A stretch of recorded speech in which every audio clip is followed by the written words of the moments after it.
Feel easy face cam? What's up, guys? Yeah, this is a bit cringe, but here's my face. This is a very weird setup. So if you haven't been in my streams, this is what I look like. I'm ugly. We all just get it out of the way. We're gonna try to change up some content from now on, but something that I want to do is react to season 6 studio broadcast for Cold War, because Forsaken is literally dropping in like 9-10ish hours as of the time that I'm recording this. And personally, I am extremely hyped. So if you are looking forward to any kind of videos on Forsaken, Season 6, or just in general, end of Cold War, I have so many videos planned that I'm finally able to do because, yeah, the game's ending. So, like top 5s and stuff like that is going to be coming out. But yeah, let's get right into it. Hopefully you can hear everything perfectly. Yeah, don't mind my ugly face. Let's get into it. Appreciate it. And as always, it's him.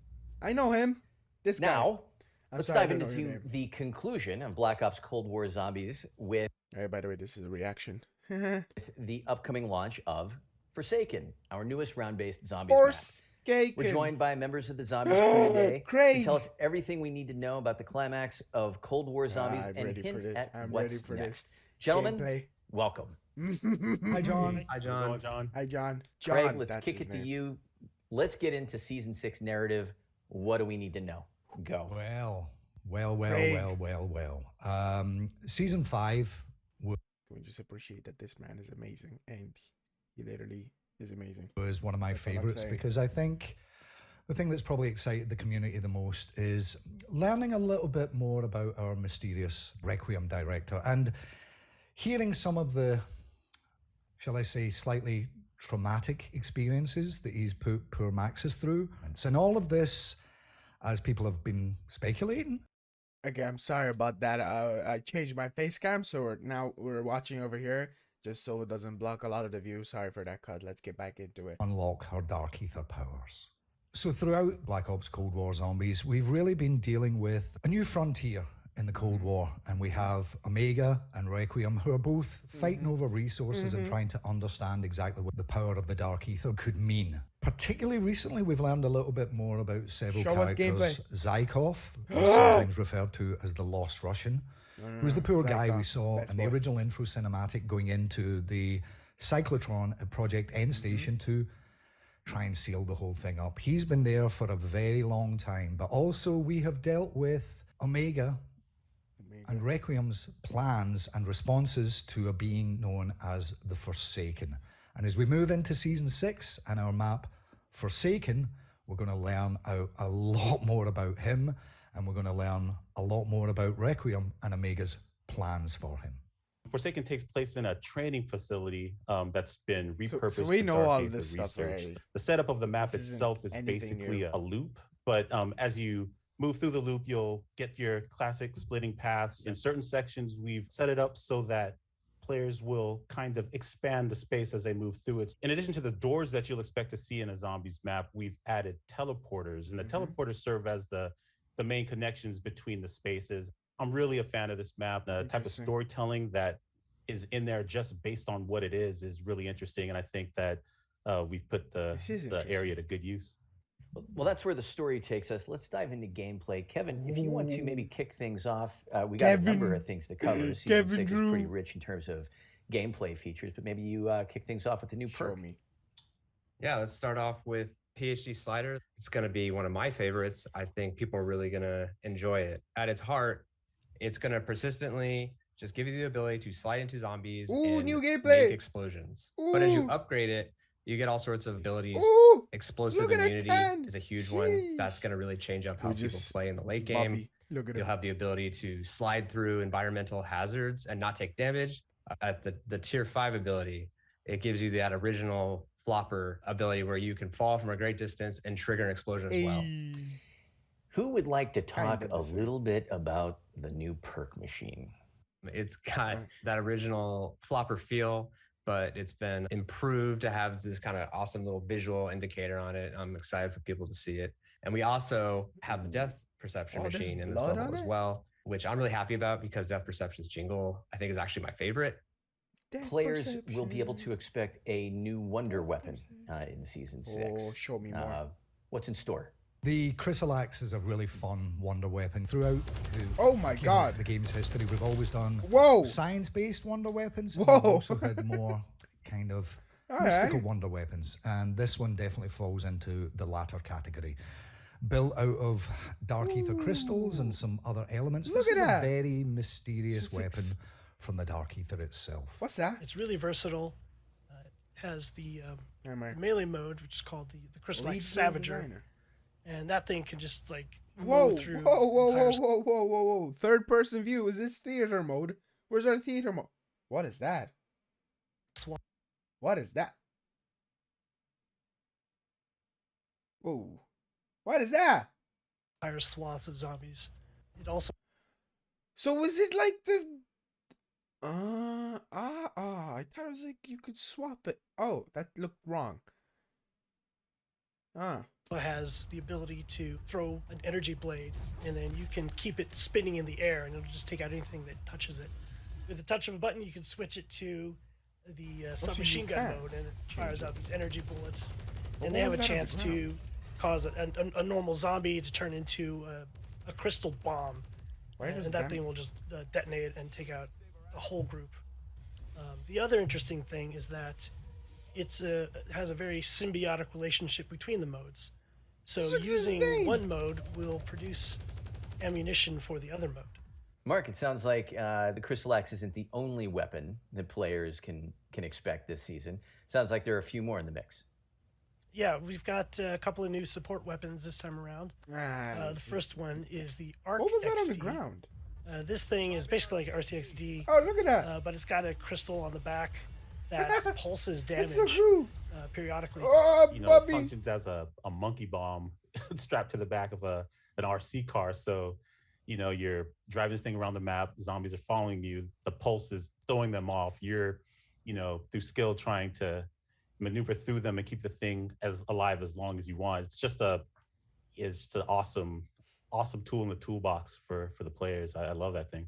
So the hand cannon is coming as a support to zombies, and staying true to its high caliber nature. Its role within the mode is going to be all about being super effective against specials and elites. So while it has limited, man, this is theater mode.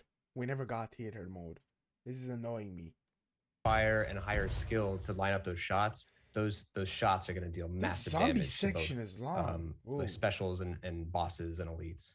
Kevin, if you could catch us up on the challenges and the new intel that's in store for this season. With season 6, we're bringing a ton of new challenges to the mode, between a new set devoted specifically to Forsaken, and exploring and completing those quests, along with the new Dark Ops challenge. We're also going to be bringing season 6 seasonal challenges, which will focus on Forsaken and a lot of the different game mechanics that we're bringing to the mode, as well as additions to Outbreak from last season, things like the Black Chest event, or sea vehicle kills and things of that nature. Who cares? So throughout Black Ops Cold War Zombies, we've had a lot of focus on the intel, and that's allowed us to do a huge number of radios and audio logs. I'm not even sure of the exact number. I think it's well over 500 pieces of intel. But it's annoying. Are going to be out there by the end of season 6. When we get to the end of season 6 and people kind of realize how all of these character stories culminate, I think they're going to look back on it very fondly. Craig, if you could elaborate a little bit more on sort of Outbreak and the impact that has had on the zombies experience over the course of the year. When it comes to Outbreak, I think I've said in many of our previous broadcasts, I'm not the best zombies player, and Outbreak was actually huge for me because you're the best. You can kind of take it at your own pace, and you have a little bit more control over some of the things that you want to do. So I think Outbreak has really opened zombies up to a new audience, perhaps an audience that were more familiar with multiplayer or maybe even campaign, because zombies can be pretty hardcore and zombies can be pretty intimidating. So because I think Outbreak is something really fresh that we're extremely proud of, and hats off to the whole team for making it work. We, from the get-go of this game, we set out to really build it from the grounds up as a systems-driven mode. Round-based is already such a fantastic mode. We want to preserve that, but we also wanted to explore new ways to engage with zombies. And Outbreak was an answer to that. And Onslaught was another way of looking at that. Not everyone has Onslaught. Can we put zombies in multiplayer maps? And is that fun? And there was a really awesome reception from the community. So I'm just very proud of the team for getting that stuff in a place where we can do these kind of things. We'll start with you. A question I'll sort of toss around to the group. What are you most excited for players to experience in Forsaken? Ooh, two things. So I think this map has just so much personality. It was kind of a designer's dream to come into this place and come up with fun little side Easter eggs. So you're going to find a lot of those nestled within it.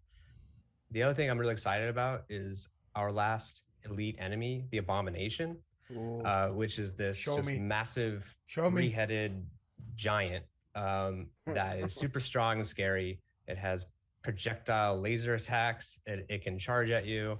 Oh my god. It's just this really fierce thing. Big. And when it enters the space, it starts to alter how you think and engage with the enemies and it. Anthony, let me kick it to you. What are you most excited for players to experience this season? I'm really excited for people to just experience the space. One of the things that I find interesting about this map is that this space has been chosen purposefully. It's almost the place where the veil between the dark aether and our world is the thinnest. And this is where they've figured out that for the goal for this map, what their plan that they want to achieve can be done here. So you'll see that as you play. I think it'll be a great effect. I think players will really get into it and really feel that mood. When you come into Forsaken, it's not like any of the other maps. It's got chaos just streaming out of the portal. And the first thing you'll see is that rounds won't be held up by a zombie being alive. And you'll have to deal with that until you can get further into the facility. So it also offers this extra challenge for people who want to stay there and see how long they can survive.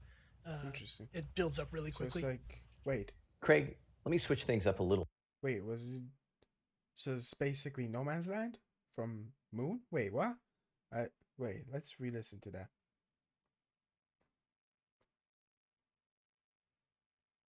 Oop. And it's not like any of the other maps. Okay.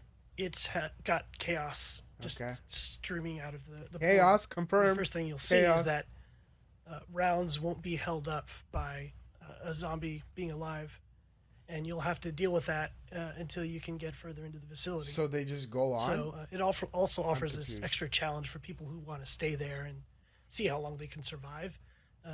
It builds up really quickly. Craig, let me switch things up a little differently for you. Taking a look at previous seasons, what are you most proud of?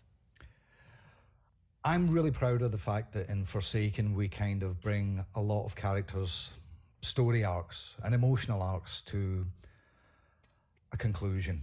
You know, we used to have that song in Mob of the Dead, Where Are We Going? I've kind of always known where this was going, and it's been quite an emotional ride. And I believe that at the end of Forsaken, when people complete the main quest, they're going to be very satisfied with what our characters have done and achieved, but also interested for the future.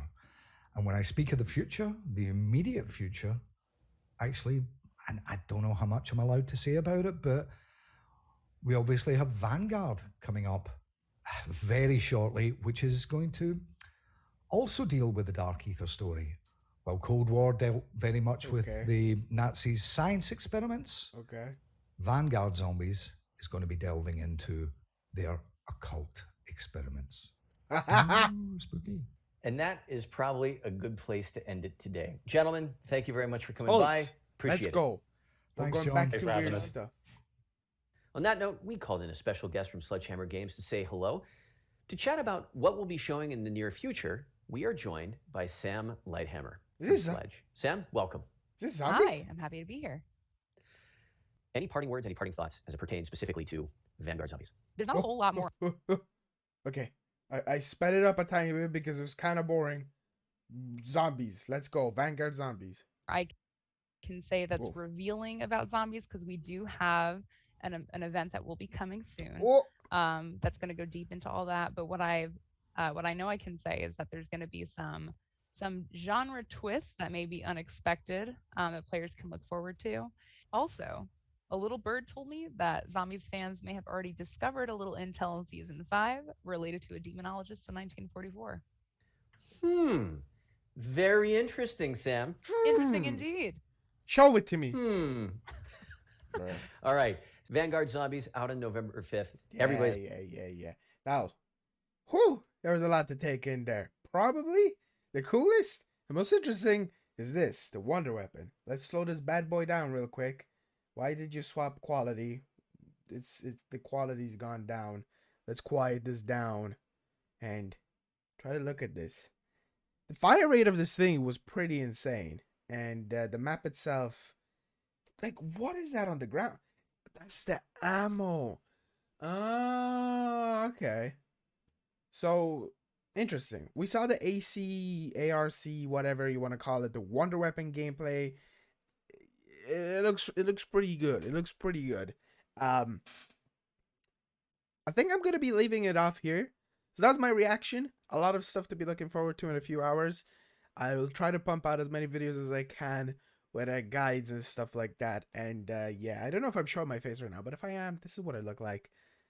I'll try to get a better camera, better lighting. I was using my laptop setup right now, so it was pretty bad, and my mic is like sideways. I usually sit here and play. Okay, this video is way too long. Thank you so much for watching. Be sure to subscribe. We're on the road to 30,000 subscribers. I'll see you in the next one. Peace out.